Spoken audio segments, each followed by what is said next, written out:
The second principle that could be equated to gold and precious stones is love. We must practice love in our families. We are commanded to love our families just as Christ loved the church.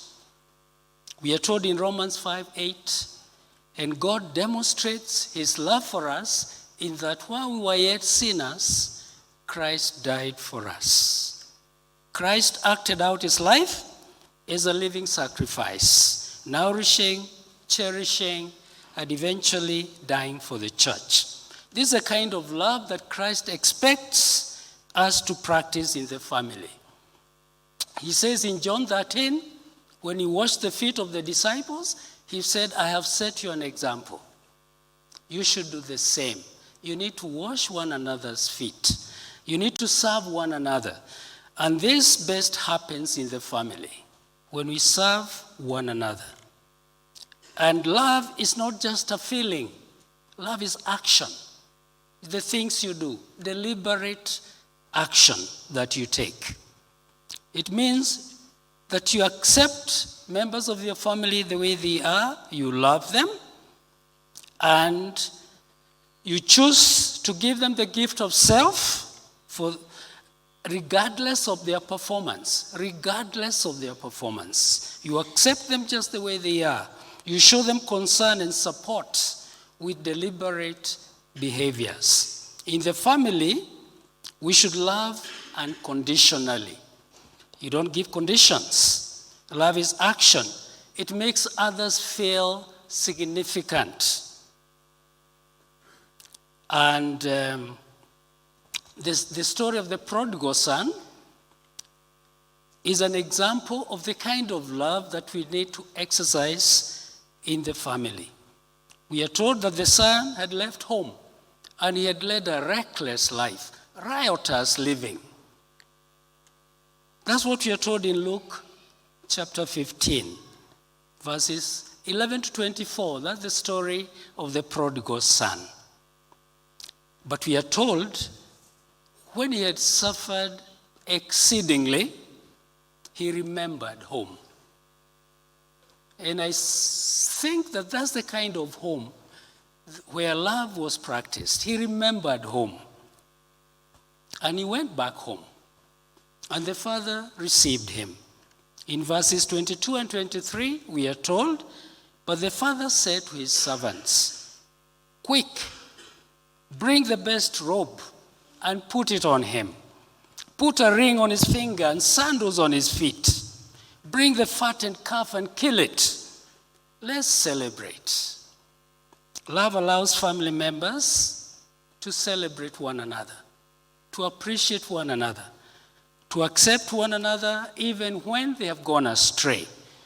They should know that when they go back home, they will be accepted, they will be received. And love gives people confidence and boosts their self-esteem. It removes fear of rejection. If there's no love in the family, they will seek it elsewhere. And when people go to look for love elsewhere, they could become prey for all sorts of deviant characters. So there should be love in the family. We should put up with one another. Even when you do not fully understand a family member, they should know. They should know for sure that they are still valued, that they are still loved, that you can understand them, you try to empathize, even when you do not understand. You still love your spouse. They say that there are only two ways to understand a woman, and nobody knows either of them. But you still love them. You still value them and take care of them. We are told in 1 Corinthians 13, we are given a definition of what love is. This is what Paul says, verses 4 to 7. Love is patient. So you have to exercise patience. Sometimes we are so patient with people outside the home, but when we get home, We are terrors. We don't give any allowance at home. But outside the home, we may appear to be very tolerant. We are told love is patient. Love is kind. It does not envy. It does not boast. It is not proud. It's not easily angered. It keeps no record of wrongs. Love does not delight in evil, but rejoices with the truth. It always protects, always trusts, always hopes, always perseveres. I remember a story of a colleague of mine whose family was attacked by thugs at night. Attacked by thugs, terrible characters, and they were armed. And they wanted to defile his wife and daughter. But he said, "You'll have to kill me first, over my dead body." And he tried to fight them back. And they did not do it. They did not do what they intended to do. But they shot my colleague. But he survived. He didn't die. And we know that he loves his family. That's a demonstration, a great demonstration of love. I also know another character who was courting. So one time they were having a walk with a girlfriend. Then they were accosted by some thugs. And the man fled. Guy fled. And he abandoned the girlfriend. And the thugs were shocked.